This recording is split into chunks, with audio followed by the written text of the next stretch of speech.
You were actually 26. Can you believe all Can you believe all this? You know, the Hollywood movie star lifestyle. Would you not just give me that and rewind a couple of months? I was 24. I'm only messing. I was 26. That's some good research, lady. So you're welcome. Yeah, no. Of course, I believed in it. I had to believe in it. If I didn't believe in it, it would not happen. So I certainly believed in it. I believed in it so much that I could predict it. Now, give or take a couple of months, but I got there. And how easy is it to deal with all the fame and all the money? It's not like after the Mayweather fight I won the lotto. I was already, like I said, I was number 24 on the Forbes list this year before the Floyd fight, 34 million in revenue in 2017. I did not hit the jackpot. I've been in this position a long time, it feels now. So I certainly enjoy the money. I certainly enjoy the fame. I enjoy life to the fullest. There's certainly highs and lows to it, but the lows aren't really lows. They're, like I said, people have real problems. The problems I have are not actual problems. So I'm very happy. I'm very proud to be in the position I'm in, and long may it continue. And I continue to enjoy it. You must still lie awake sometimes. And go, I used to be a plumber. Yeah. I mean, someone asked me earlier, what if my son would want to be a plumber? And I was like a little taken back by that. I was like, if he wanted to be a plumber, I'd guide him into it, but I'd be shocked. But yeah, I was a plumber originally. A tough game, the old plumbing game, especially as a first year. You know what I mean? You're sent down to the shops, you're sent down to get the pipes, you're carrying them up, then you're deep in someone's toilet pot. It's a hard one. So I got out of there quick, and thankfully I did. Well, it's a very handy skill to have. In the film... well, I didn't really learn much skills originally. I mean, I was only a first year, so I could make a fine cup of tea, though, I tell you that much. Yeah, but you can. In the film, you are a real force of nature, and people stop you in the street, they love you, almost like a god in Ireland. Is it easy to deal with that level of adulation? Actually, that was early stage as well. You're witnessing that. It's another level of crazy altogether now, so it's something that I've become accustomed to. I just embrace it. I could let it eat. I could let it swallow me up and shy away from it, or I could eat it and rise up and stick my chest out and enjoy it and embrace it. And that's what I've chosen to do, and that's what I do. What impact did the Mayweather fight have on your life that whole time? There was many ups and downs with the media. It was intensified, but it was not any bigger than I was used to. I had been involved in big mega fights before. Obviously this was the biggest, two of the biggest stars from two different worlds colliding. It was phenomenal. But my life is, I certainly have a lot more money now, but again, I already had a lot of money before then as well, so my life has not changed too much. It's just about managing my finances, managing the empire that I have built, and managing the different entities that I am engaged in and trying to grow them into billion-dollar assets, and that's where my life is right now. And don't lose it, I guess. You walked away with a lot of credibility after that fight. Did you feel satisfied with what you did in the ring, or can you ever feel really satisfied if you don't win a fight? No, I mean, I just enjoy the whole experience. I certainly took the early rounds handy. I was told he was faster. I was told I wasn't gonna land a punch. I was told I shouldn't be in the same ring, blah, blah, blah, blah, blah. Show me his highlights. Show me his highlights in the fight. The only thing they can show me is round 9 and 10 when I'm completely fatigued and the stoppage happens. Show me any other highlight before that. There's none. All the highlights of me. Some beautiful work I landed on him. I'm happy with how it went. Of course I went in to win. It didn't go my way. He changed up his game plan 3 times. He went from his Philly shell style to his rope-a-dope style. I was picking him off on both of those styles. And then he changed it up, a third change of game plan in the middle of the fight, and went Mexican style. Hands up, knuckles above the eyebrows, dipped in low and start walking forward. It's a style of fighting that caught me off guard because he never fights like that. I did not prepare for it and I did not anticipate it. And ultimately, it got him the win. So much respect to him, but it is what it is. If I got another go, I would beat him. You're a role model, whether you like it or not.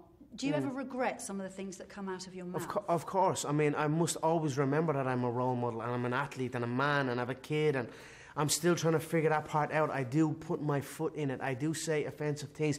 All I can do is when I do say things is put my hands up and apologise to those offended, and move on and hope that people accept my forgiveness and not look too much at my mistakes and failures and look towards more of the good things that I do and my successes and and carry on living life, and that's it. How much of it is you when those things are said, or how much of it is to sell a fight or to get a reaction? I mean, I am human. I am angry at some stage. I am happy at another stage. I am sad.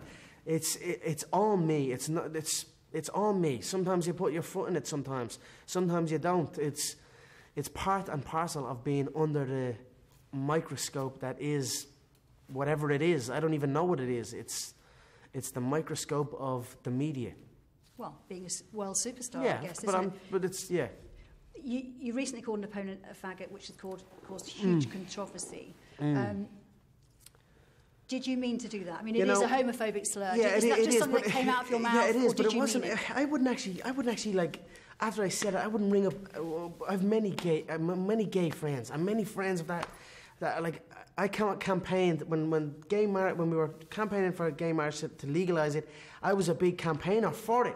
So I am not against that at all. It wasn't like I was shouting at two people of the same sex kissing, or I was having a conversation with a friend who lost a potential career-ending fight, an athlete who gave so much of his mental health, his brain health, his body health to help me prepare and spar so I could put my health and my brain health and mental health on the line for the public. And then I watched him lose that fight against an opponent who was running away and stalling, and I used that term to describe it. It was the wrong term, as in it is a very offensive word, and it is what it is. I have to just put my hand up and apologise to anyone that was offended, but I wouldn't even ring any of my gay friends and say, hey, I'm sorry, did you hear I said that? I'm sorry I said that, because I wouldn't even... That's not what... I didn't have any of that in my head at all. It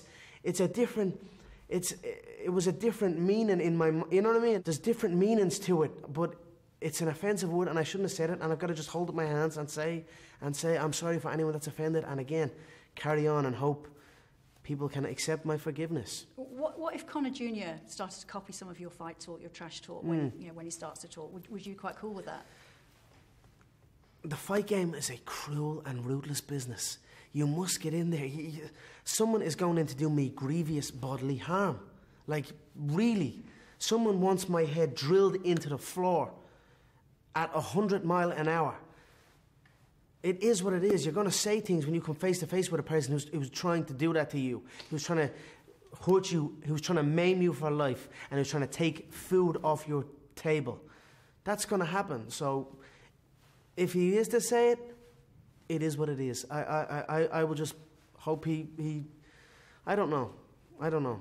Maybe you just need to take a few words off the list that exactly. come out of your mouth. I think maybe I could do that a little bit better. But I'm still trying to figure out the whole thing. I'm only new to this. Let's be real. 5 years ago, I was in the queue for the social welfare. 5 years ago, you know what I mean? 188 euro I collected. Stood in the post office. Had no job. Lost a plumbing job. Had nothing. That's where I was 5 years ago. Now I'm like the president. I'm like a politician. If I sneeze, it's in the news and it's all over the place. I'm still trying to figure that out. I'm still trying to learn. I'm still trying to manage what way I go about it. So please be patient with your president. Okay, and you probably will be one day as well. What are your top tips for trash talking? Do you plan it? Do you practice it? Or is it just fly out naturally? Trash talk is an American term. It's an amusing one to me. I never speak trash. I just simply speak truth. For the Mayweather build-up, it took on a life of its own. We were in front of 20,000 people every single press conference. And there wasn't even questions. Usually there's questions. You would ask me a question about an opponent, and I would answer it to the best of my knowledge, truthfully, to what I believe he is or what way he fights or whatever. This one, I was forced to just roll out and start talking. That was a new experience for me. But I didn't think anything. I didn't plan nothing. I had a few I just imagined questions being asked to me and what way I would respond, and then just rolled with it. And then, of course, sometimes emotions got away with it, and I let it roll.